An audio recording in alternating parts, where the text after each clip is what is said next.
Hi there, Leos. Thanks so much for tuning in. I'm Astrogirl, and we're looking at February 20 through February 26.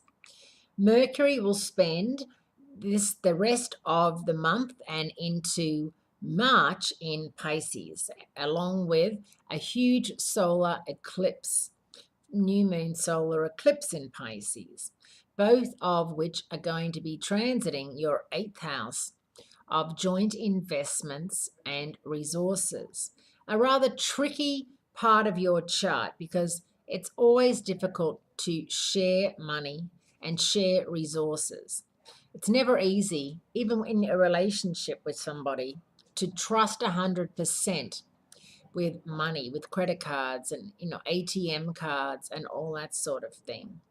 If you're in business with a business partner, as much as you love them and think they're fabulous and don't think they would ever rip you off, we hear about it all the time.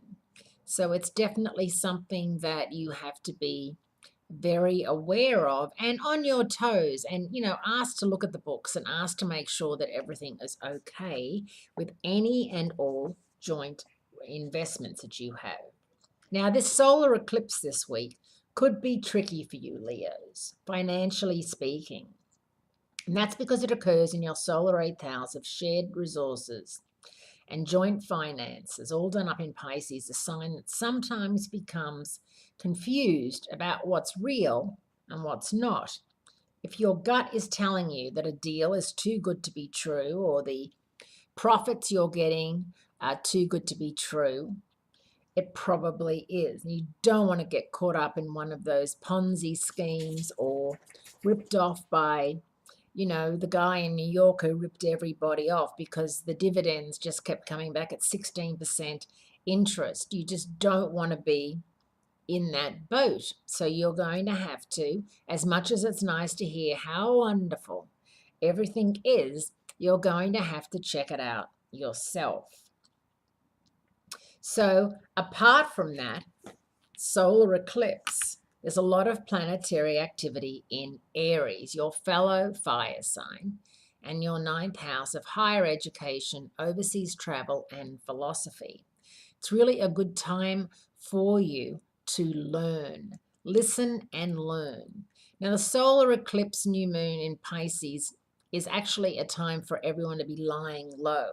It's going to be a bit confusing this week. Pisces can tend to be a little adrift. If you think of their symbol of one fish swimming upstream and one swimming downstream, they can often, be ships that pass in the night, their symbol.